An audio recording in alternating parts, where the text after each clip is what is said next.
What is good, everybody, and welcome to Victory Formation. We got Rob Bruin in the building. We're going to be talking about the winners and losers of free agency and of the NBA draft so far right after this bumper.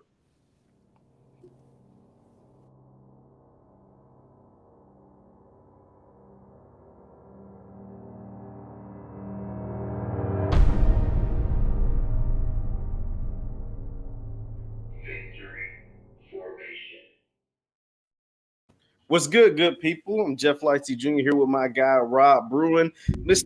ESPN Rob Bruin now. How's it going, my man? I'm chilling, bro. I appreciate you having me. ESPN is cool, man. Just meeting a lot of new people, trying to stay adjusted. I'm from New York, so it's definitely an adjustment for me out here in Connecticut as well, too. Hey, that's dope. That's dope. For those who don't know, Rob just recently got a gig over at ESPN in Bristol, Connecticut. So, clap it up for him. My man had to leave his New York roots and head up to Bristol, Connecticut. But it's enough about Rob. We're here to talk about some NBA basketball. Get right to it. Yeah, Rob's really deep. We seeing all of these moves, man. Both free agency, the draft, all of this is coming up. Hell, there might be some trades or something coming up down the pipeline as we're on this podcast. But Rob, from your perspective, just give me two or three some of the big winners of the free agency / draft period in your eyes so far. I'm gonna go with Chicago. Ooh, I like Lonzo Ball. I like Zach LaVine. I like DeMar DeRozan. I think that you can never have too much scoring. I think DeMar DeRozan is hungry. I think he has PTSD from doing all of that losing with the Raptors. He's still dreaming about LeBron. And somebody else I would say that I'm excited about is the Hornets. You have LaMelo Ball. You have Miles Bridges. You have PJ Washington. You have James Bucknight that just came out of UConn. That was a big draft. It was huge. He was a sleeper. I thought he was going to go a little bit earlier than he was projected. But I know he was in tryouts and everything last year as well, too. So it's good to see that they snatched him as well. And I would say that's it right now. That's it. I mean, that's all you giving me? Is that literally the only? Listen, Chicago? I mean, of course we're excited about the Lakers, but everybody wants to have them in wheelchairs. You know what I mean? Everybody wants to have them in wheelchairs. But to be 100% honest, I think that the Lakers have a lot of experience right there.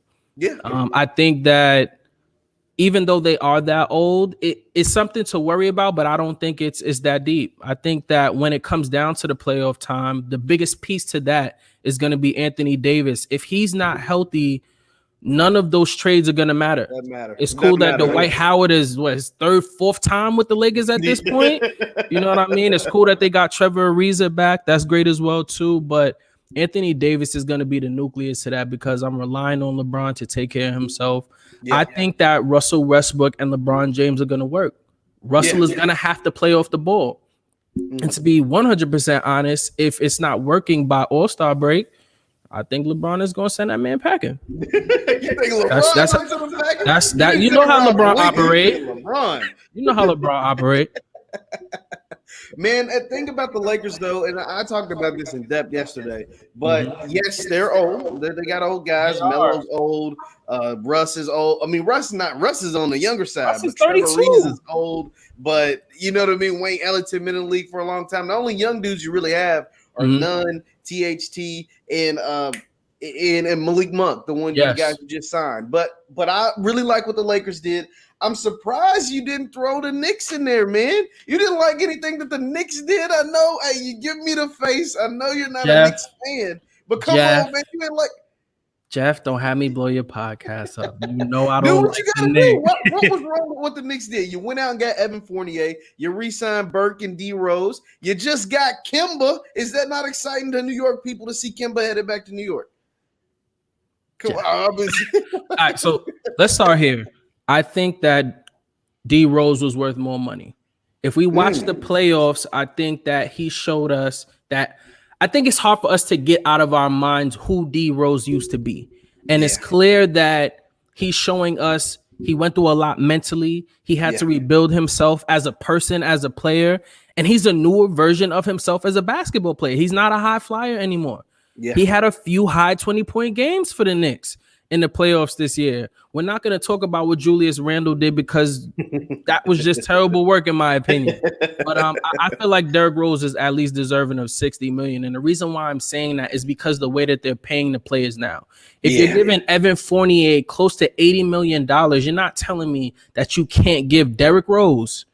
He's on a first name basis that he can't get 60 mil. Like, so you think the Knicks shortcut? You think the Knicks shortchanged him, or he just took less than what he deserved? No, the least he deserved, or I believe they were going to give him was 40 mil. I was happy when I saw 43 because I at least felt like they thought about him to some degree, and I said, okay, we're really going to do what's best by his side. I really like the addition of Kemba Walker because Kemba needed to get out of Boston. The Boston experiment, Rob. But you know what they say? Once they send you to New York, your career's over. I mean, that's what it used to be. That's what it used to be. But the Knicks last year showed us life. We know the Knicks can play defense. The problem was the two best players can only go one direction. That's left, right? And they didn't have enough scoring. I think adding a Kemba, adding a Evan Fournier, getting Mitchell Robinson back, the Knicks will be in good shape. Now, are they better than Milwaukee? No. Are they better than Brooklyn? No. Are they better than Philly? Probably not. No. But the fact that you continue to stay a really good situation, a really good organization, it looks like you're on the up and up. You have an upward trajectory. Here's the thing, and the reason why that's important because of one of the teams that I would call a loser from this draft/free agency period is the New Orleans Pelicans, who is somebody that's always linked to the Knicks, Zion Williamson. The New Orleans Pelicans have had a horrible offseason. You had to dump the Steven Adams and the Eric Bledsoe contracts. In order to do that, you had to move from 10 to 7 in the draft. So you dump those. You get back Giannis Valanciunas, who's a solid player. And I don't even remember who they got at 17. But the fact that you also allow Lonzo to walk, you get rid of Lonzo in a sign and trade simply because you didn't want to pay him, and bring back Devontae Graham in replacement. That ain't gonna cut it. What are your thoughts? What's your thoughts about the Pelicans, or maybe even a loser from this offseason so far? I think that the Pelicans are gonna mess around and Zion is gonna leave. He's gonna bounce. I feel like they're making it easier for him. You know what I mean? Yes. They struggle with having Jeff Van Gundy as the coach. Zion that is higher from the jump too. Yeah, and I think with that younger generation, Brandon Ingram, Zion, you need somebody that's relatable. You know, even Chauncey Billups would have been somebody I was good for that situation. But I'm glad that he's in Portland. So with me saying that, I think that when you have a premier player like that in Zion, you have to cater to his needs. You have to give him a reason because this is his second year now. Yeah, he's going into his second, right? No, he's going his third year. Okay, that's all right. So he completed 2 years, right? Because he was injured half of his first year. That he played his right, exactly. So this is his third. This is the last year of his rookie contract. Now we're talking about. So they need to give him something that will make him want to stay. And I don't know. We might see Zion go east, bro. Yeah, I mean the fact that, like you said, they're making it easier for him to leave. The only thing working in the Pelicans' favor right now is the fact that they can offer him the most money. Right, how the end of the Supermax and the end of the rookie deal. He signed to Jordan. He's not. I'm not saying he's not worried about money, but money isn't an issue. Yeah. He can get money. I'm pretty sure he wants to win. No, absolutely. That's why I'm saying the only thing working in the Pelicans' favor is the fact that they could probably, after this year, they can offer him that extension, which will be. Let's assume Zion makes if he stays healthy, knock on wood, and makes like 190 or something like that. It's like 200. I think he can get up because Luka and because it's going up every year. Yeah, so they can offer him. I think the max is like 205. They can give him that or $201 million extension. That's the only thing working in the Pelicans' favor because everything else that they seem to do, they're pressing all the wrong buttons. Now they went out and got Willie Green, who I believe will be a good young guy that they can relate to as the head coach, right? Like not that in that Van Gundy stain. He's got his own thing going on, and he's someone who knows what winning basketball looks like, right? And I think that's going to be huge. I really like what Brooklyn did, though. When we're talking still about winners, I think going out and getting Patty Mills and re-signing Blake Griffin were huge. They're very silent, very like non-really like splashes, but Brooklyn didn't have to make any splashes if Brooklyn guys stay healthy. What say you, Rob? I don't really think keeping Blake Griffin was a help. It's not. They didn't go up or down. I feel like they stayed in the same spot. Brooklyn hasn't really made too many changes, really, honestly, that I'm seeing. Because Brooklyn was kind of ahead of this curve, if you're really thinking about it. When we're looking at all of the new big threes now, they're really not trend setting, but they started the madness I feel like they're really the reason why this trade deadline went the way it did. Free agency, excuse me. So when you look at it, Chicago has a new one, Knicks, the Hornets, the Lakers. I mean, even like on ice right now, it might be Ben Simmons trying to slide to the Golden State Warriors. So I don't know, man. Brooklyn, they're in position to win it next year, but as we both know, it's about help. No, you're right. I like Blake because Blake played well in the playoffs. I believe Blake got a new life leaving Detroit, going to Brooklyn. I think Blake tried to tell people he was going to catch a couple bodies this year, and nobody was hearing me. He did for sure. And I think he got new life. I do think he's an asset. And I think, like you said, what you said is perfect. Everybody's trying to play catch up. They're trying to stack the deck, not so they can catch the Bucks. No disrespect to the NBA champions. But they're trying to stack the deck because they're trying to catch up to Brooklyn. People know. Everybody knows. Like, let's be real. If Brooklyn guys are healthy, they are in the finals. It's spicy for everybody. Yeah. And they're in the finals. I said it yesterday. Brooklyn is KD going from a size like 16 to a size 12 away from being in the finals this year. His foot was this close away from sending him home without his guys. That shot was insane, bro. And that was without his guys. His guys weren't even there. Harden and Kyrie weren't even there. So the fact that we know Brooklyn is the real deal, I believe Blake is definitely an asset. I like what Brooklyn did, adding Patty Mills, getting some chemistry, and you got a year under your belt too, by the way, because all the big-time dynasties don't always win in that first year. The Warriors didn't win, and the Warriors did win in their first year. Miami didn't win in their first year together, but we will see. Most teams don't. Yeah, and I believe that Brooklyn, and I think, honestly, the only thing that kept them from even really winning or having a chance to win was injuries. But you can't always count on their guys being there. Specifically Kyrie. That's why I think the Patty Mills signing is huge, because although he'll never be Kyrie Irving, let's not ever get it twisted. Solid backup though. But he's a solid backup, and if Kyrie does miss any games for injuries or whatever, that Patty Mills can step up, and you're not. It's not a huge drop off. Like it will still be able to maintain and stay afloat while Kyrie is resting up or getting ready to come back. But you said before you had some notes about Chris Paul and his signing to the Phoenix Suns. Rob, the floor is yours, sir. What do you have to say about that 4 years, 120 Chris Paul got from Phoenix? First, I have to say this. I want all of my black men and my black women to get their bag. Yes. I'm not even here to check this man's bag. I'm not even worried about the money. I'm happy that he's building generational wealth. I want to start there. I'm happy about that. But Chris Paul is not a winner. That's been my biggest thing with Chris Paul. He lost in 08 with Nola against the Spurs. He's definitely. I was doing some research, and I forgot that when he was on the Clippers, they lost to Portland as well in 2016. They did. Another up 2, lost 4 straight. Now, granted. Yeah, you see that pain in your face? That's what I'm saying. It's just always this injury thing with him, right? And it's not. I hate talking about Chris Paul because he always makes me sound like a hater. But I feel like the media world or us has put him in this position to be a top 5 point guard of all time. And for me, you have to be a winner if you're gonna sit in that seat. Now, in this year's finals, this man let 4 straight games go in a row.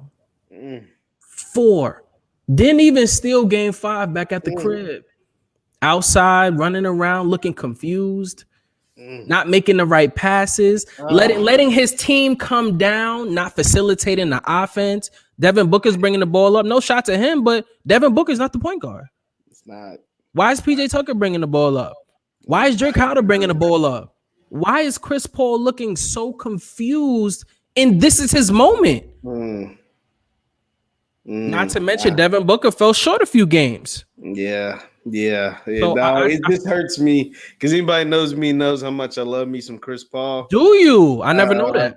I love me some Chris Paul, man. I think the biggest problem with Chris Paul, though, is the injuries, right? And like you said, the bag, I believe Phoenix gave him money like a thank you. It's almost like a thank you present, right? But thank you for what? But they got to the finals. Wait. Hold on, Jeff. Finals. Did they not? Hold on. We gave you the bag to come here because we needed you to do that. Absolutely. Like that was the incentive. And that's what he did. But we're rewarding what we needed you to do. Like it's mandatory. That's why we brought you here. Yeah, but there was no guarantee. Like, did anybody pick Phoenix to go to the finals before this past season? No. I didn't have that. I thought that them being in the second seed and even the first, I thought it was a fluke. I'm not gonna lie. I did. I'm gonna be honest. I did. There's no way on God's green earth too many people pick Phoenix to be, like you said, a top 2 seed in the West and to make the finals. Like, they traded for Chris Paul to make their team better. I don't think they expected to be in the finals, though. Like, you could probably ask Sarver, the owner of Phoenix, or Monty Williams, the head coach, like, hey, did you think you were going to be in the finals after this Chris Paul acquisition? And they're going to say, hell no, I didn't think that. But I'll take it. That's why they partied the way they did when they won the West. Remember the way they partied? Like, they partied like that because they didn't expect to be there. They didn't think they were going to go that far with that team, with all those guys under the age of 25, Bridges, Ayton, Cameron Payne, Devin Booker. Like, all these guys are young, right? Like, they are very young. 25 and under. I think the oldest one is Campaign. He's like right at 25. Like 20, So all these guys are like 25 and under, and they didn't expect to be that far. They're happy. And that's why it's like, okay, thank you. And Chris Paul is going to keep them, maybe not in the Western Conference Finals because they need to get some breaks. Denver got hurt. The Lakers got hurt. Like, they got some breaks. But, hey, they can only play the teams in front of them. What I will say, though, I'm with you on that. Yeah, what I will say, though, is that it's a gamble. We know Chris Paul. He's not getting no younger. He's only getting older. You just gave him a 4-year deal. It's going to pay him till he's 40. Jeff, you know this man made over $400 million in his career. That's me. There's a couple things that tells me. That tells me he has a great agent. Oh yeah, and he's played basketball for a very long time. You forgot the third one, and he's the president of the Players Association. Yeah. When you play basketball at a high level for this long, that's what happens. Yes. You know what I mean? Like, we're talking about what 16 This is Chris years? Paul. Yeah, and Chris Paul. And he's a small guy. Like, Chris Paul walking the room, obviously most people will know that follow basketball. Hey, that's Chris Paul. But if you just looked at him, you're like, you wouldn't think NBA. Like, you playing the NBA? It's like 6 foot, 190 pounds or something. Like, you playing the NBA? Like, nah, I don't see it. But that man is impressive. What he's doing, and I think. I hate what happened against Milwaukee because I picked the Suns to win. Well, I mean, Jeff, you said that this is your king. You said that this was your king. Your king gave up 4 straight games. It's unacceptable, Jeff. It's tough, man. It's tough. He did that with back in 2013 with Zebo. I mean, come on. I gotta eat this one, bro. I gotta eat this 4-0. I gotta eat this one. Shout out to Giannis, man. You gotta give Giannis his flowers. Chris Middleton. You got to. You're the main person that gotta give Giannis. You know I gotta give Giannis his flowers. For those who don't know, at one moment during Giannis's career, in his career, I mean like 2 months before he won the Finals MVP. Literally, Rob is on record saying that Giannis is LeBron James when he was in high school. Yes. He said Giannis's entire career looks like his hoop mixtape or his Baller's Life mixtape from when he was at St. Vincent St. Mary. That's exactly how his whole career looks. But listen, it worked. And I want to throw something else at you.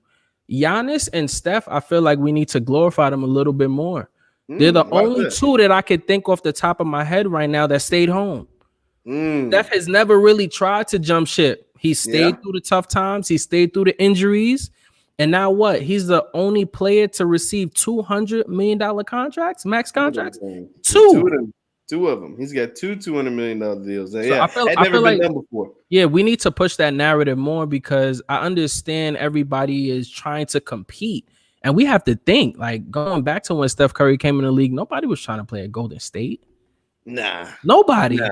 And that man has never tried to leave. Never. They were a cool, like, little niche team, right? Like the little We Believe team. They were a team full of misfits almost with Matt Barnes, Steven Jackson, Baron Davis, and they had that upset over Utah some years back. But like you said, nobody wanted to be a Golden State Warrior. Like they were a cool, like, hey, we believe. But the thing about Steph, I will say though, I don't know if I want to give him as much credit because it's a lot easier to stay when you have when Kevin Durant comes to play with you for 3 years. That makes it a little easier to stay when that happens.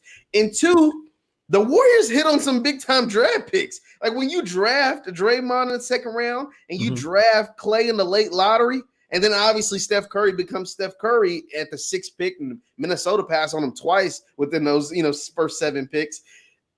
It's easier to stay home. Like it's easier to continue to want to play with those guys. Giannis took a bigger risk, I would say, and it's because all of us told him to leave. That's one of the most courageous moves I've ever seen. Giannis took the risk because Chris Middleton is a former 2nd round pick who's a good player, but he's not a Klay Thompson.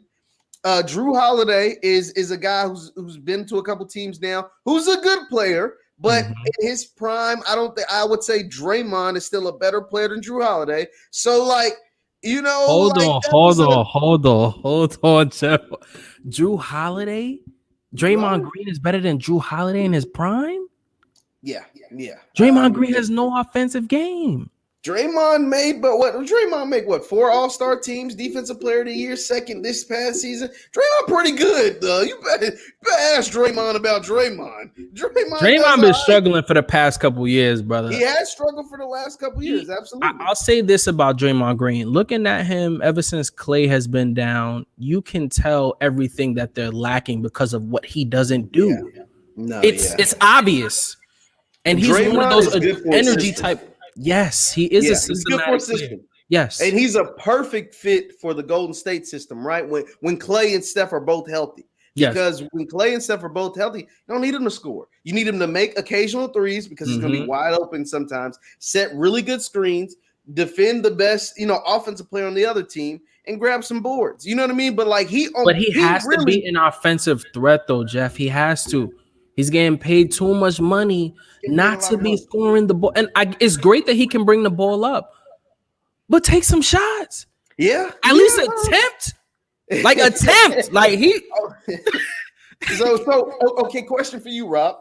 So we talked about money and we're talking about contracts. We talked about Steph's and Chris Paul's. But so does a contract? This is a serious question. Should a contract dictate what you expect out of a player? So what I mean by that is, if you're paying a guy $150 million, do you expect a certain amount of points, a certain amount of production, a certain amount of is your level of expectation raised for a player if they're getting paid a certain amount, or are you just gonna say, hey, we know who that guy is, he's gonna be him no matter what? What are your thoughts on that?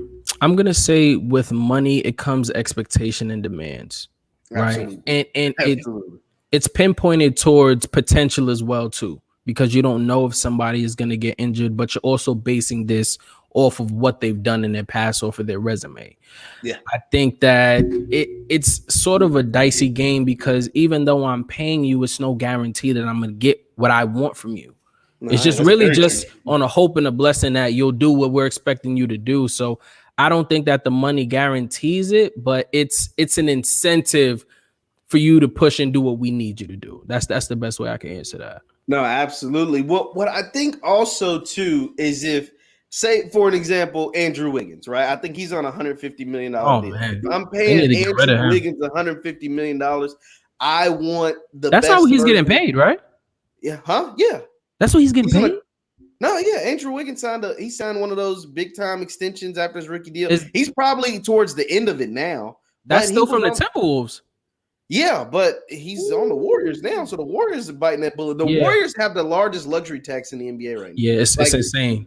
It's between Wiggins, Oubre's deal is like a pretty penny. Steph just got $200 million. Clay's still on like a 175, and then Draymond's on a $100 million deal. They're like playing with monopoly money around the league. But another thing too, Rob, I want to ask you about this. With guys like Steph signing a 4-year deal will take him into, I think he's like age 38 or something. Chris Paul's 4-year deal will take him into age like 40. He'll be 40 by the time. Do you think those are smart investments by their teams, giving guys who are at the latter stages of their career long-term deals with such high price tags? Well, see, I feel like their situations are slightly different. Mm-hmm. It's easier to pay a champion that has put your organization in a winning situation. We're still praying for your king to deliver after year 16. So now we're going into year 17 on hoping that this man will deliver. I think that also with Steph Curry, he just has so many accolades, 2-time MVP. I mean, he just gives you everything that you need in a point guard, and he's changed the game so much. With Chris Paul, we're looking at both of them, the future Hall of Famers. Absolutely. Chris Paul is just tough. Like I said, I would never want to bash him for what he got because I feel everybody should get as much as they can. But I feel like I'll say that was a risk, giving him 120 until he's 40. I would definitely say that. Nah, you're right, bro. It's right. A risk. Jeff, what if he misses a whole season? You gotta pay him $40 million no matter what. Like that's the thing. Like that's not far fetched neither. No, it's not. Especially dealing with him. We don't wish injury on nobody. But no, Chris it's not. Paul has an extensive injury history.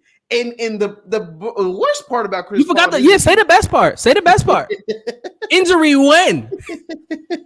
In the playoffs when it matters. I was going to say it's the worst part, not the best part. I was just about to say the worst part of Chris Paul is he used to always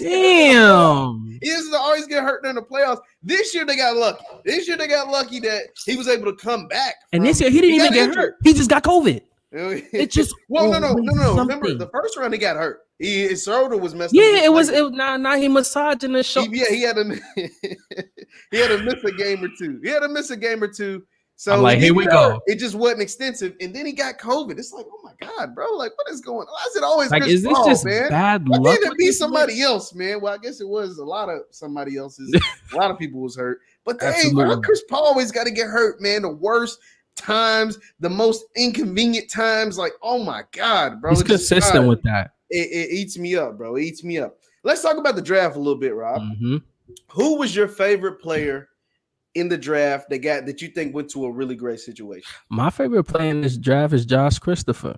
Ooh. He went to the Houston Rockets with Jalen Green. I really like what Josh Christopher has been doing just coming from LA. I think he has the persona of a star.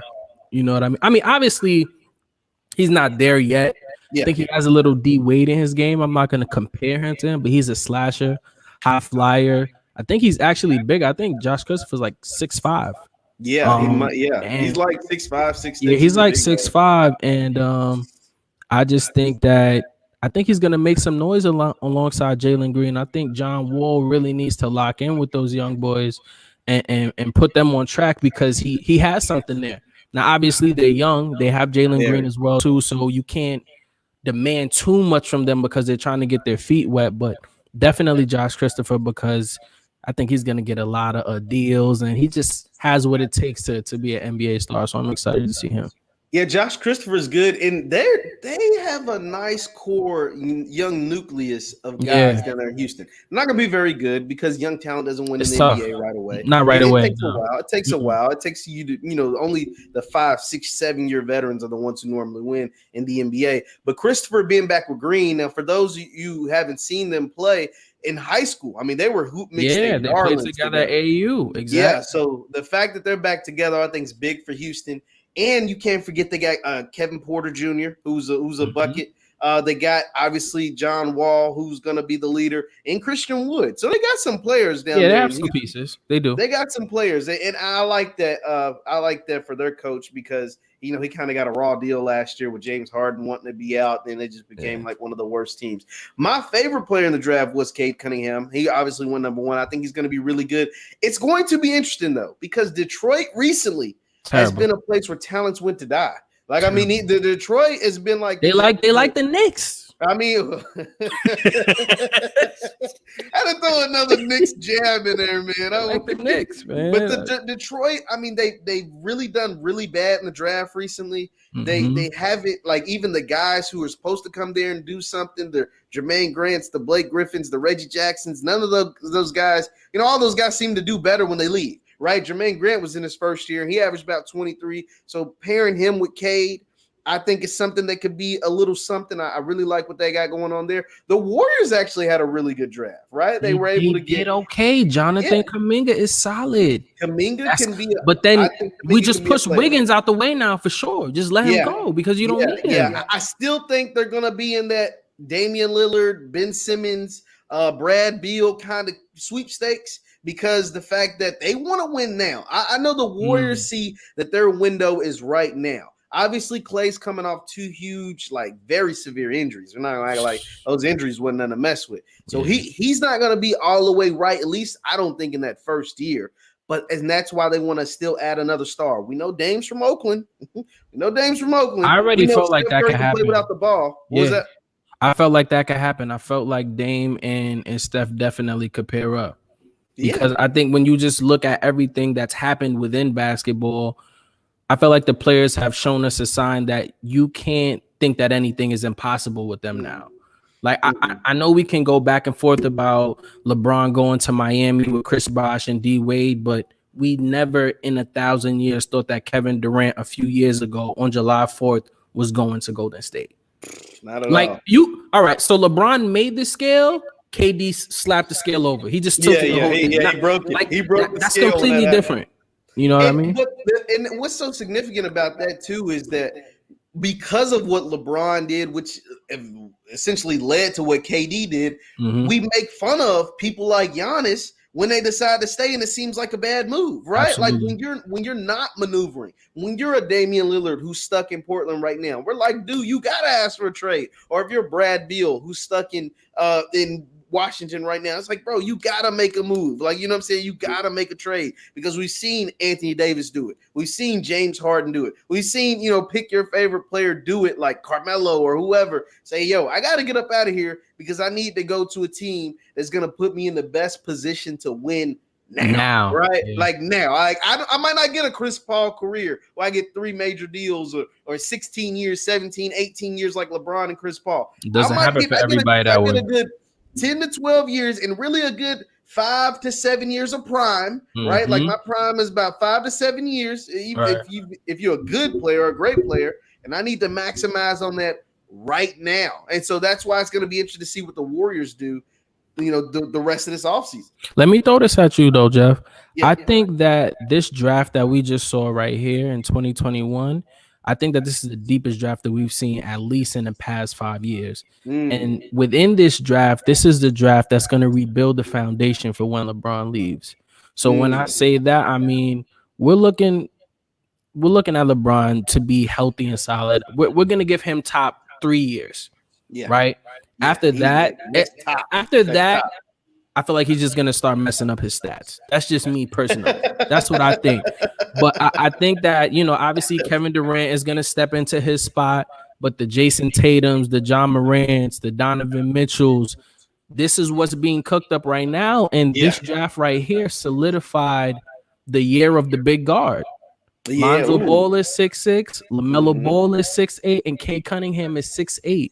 You have to think this is really gonna adjust the game now because the tallest guy, which originally started being the shortest guy, is gonna be one of the biggest on the floor. So now what does that mean? Does this mean we finally get to see the return of the big man?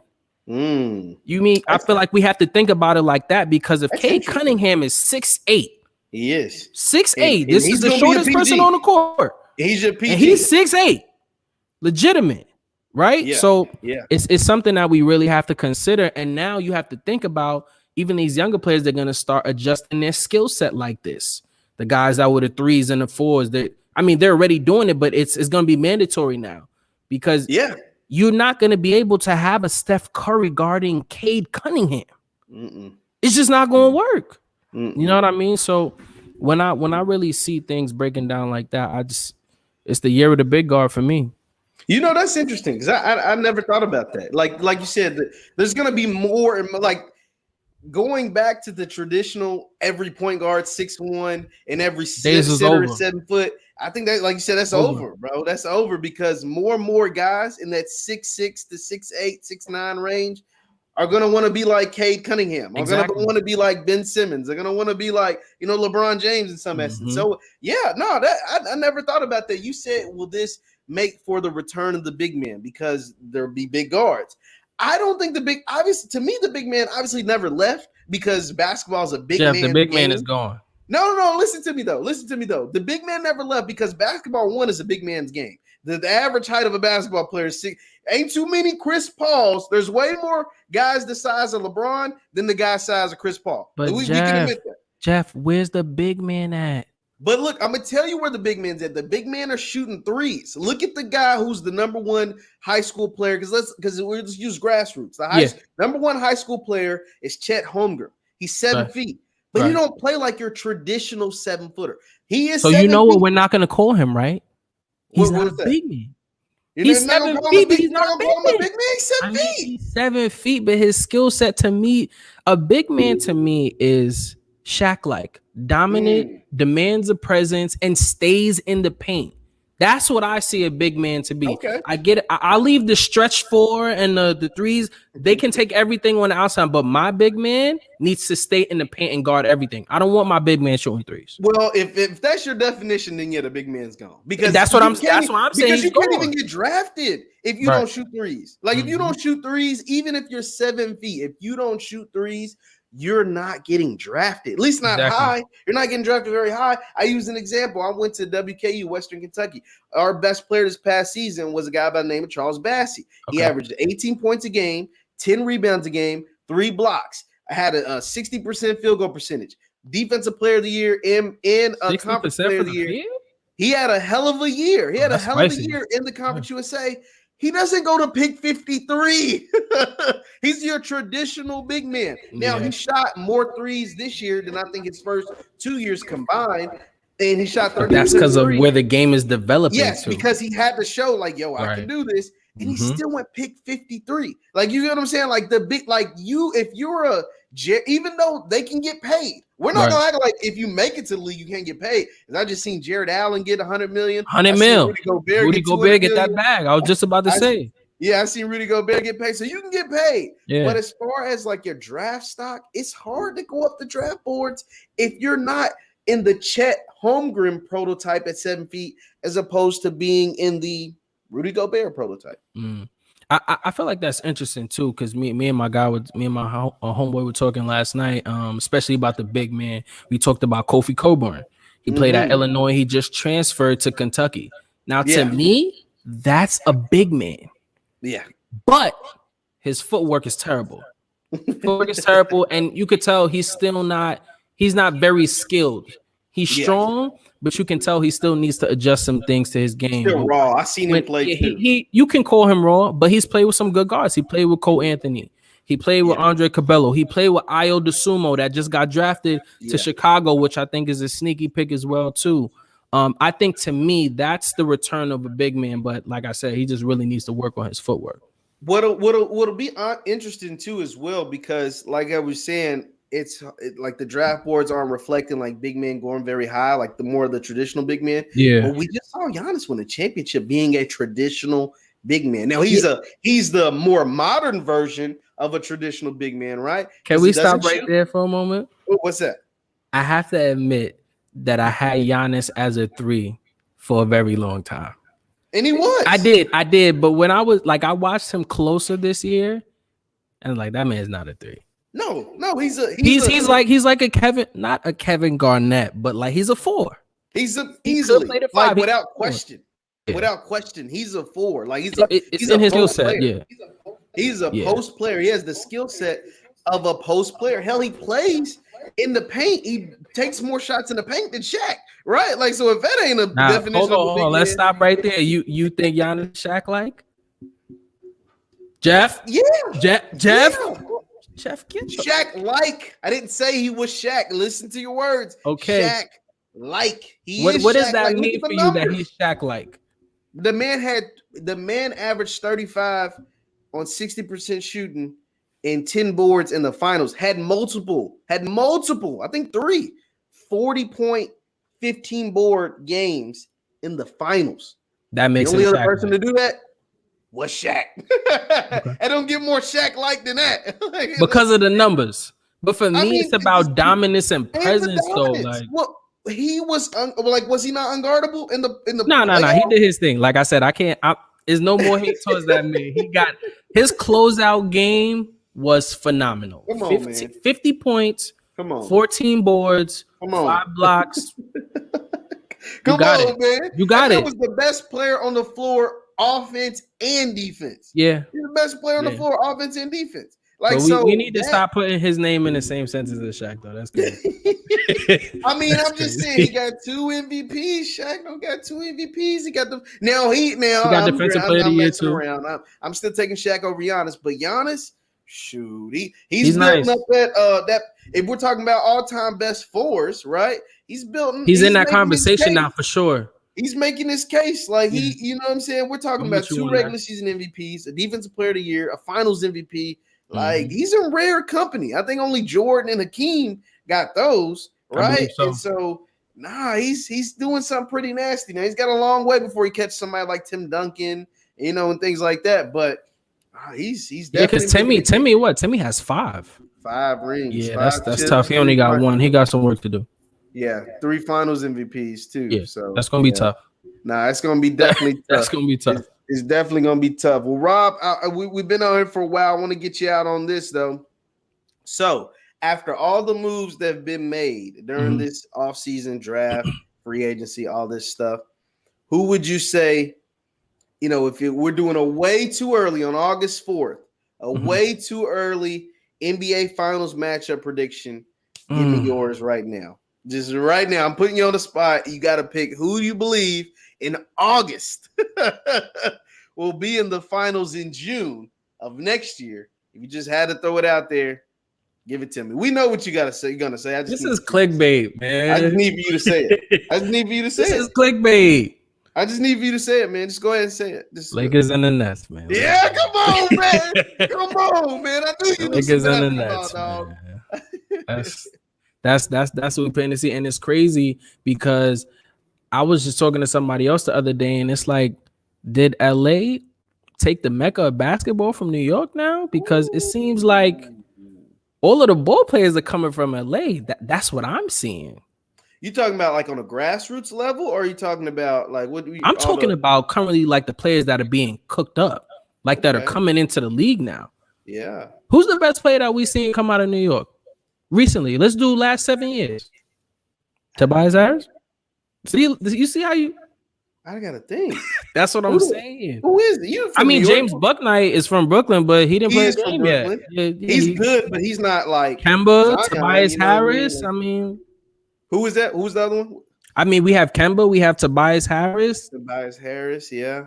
It's a lot of the dogs is coming out of LA. Like off the top of my head, I mean, obviously like Harden and Westbrook, and they're older, but like they're out of LA. But they're from Cali. George. It's a lot of dudes out of LA. Dang. There's a lot of ballers coming out of Cali. And I think it was the Older Smoke podcast. Shout out to them. I think I had heard it on there, and it just stopped me from. I said, damn, LA really is. Cali's pushing them. Like they're breeding them. I'm trying to think who's that's what I'm trying I can't think of like, dang, that's a tough question. Because like I'm thinking about the draft, and I know like Obi Toppin's from New York, and like you said, James Bouknight's from New York, and I'm trying to think. But I'm talking about a staple. Like I don't know the last time. It's been a minute since we had somebody that was from New York that was like the man. Yeah. And I even really have to think back on that myself because it's been a while for us. Yeah. It's not looking good, New York. That's all I'm saying. And I ain't talking about the Knicks. And man, dang, that is tough. That's something I'm gonna simmer on, man. I'm gonna really think about. Well, Kyrie's from New Jersey, right? He's not from New York. That's not his dad is from the Bronx. I mean, He's a cousin. He's not necessarily family. Okay. No, he's family, but you know what I mean. But he ain't. He's a cousin. Okay, yeah. Dang, that's rough. Because I tried to get. Well, New York, I tried to give you one. I tried to give you Kyrie. Listen, he's from New Jersey, so. But Rob, man, I appreciate you hopping on here with me for tonight, man. Once again, this is Rob Bruin, Mr. ESPN Rob Bruin. Appreciate Thank you guys for tuning in, and we will be here tomorrow with BSO, the creator of Black Sports Online. Robert Littall's coming to sit and chat with me. So be sure to hit the thumbs up button, guys, on your way out. Thumbs up, and I will see you tomorrow.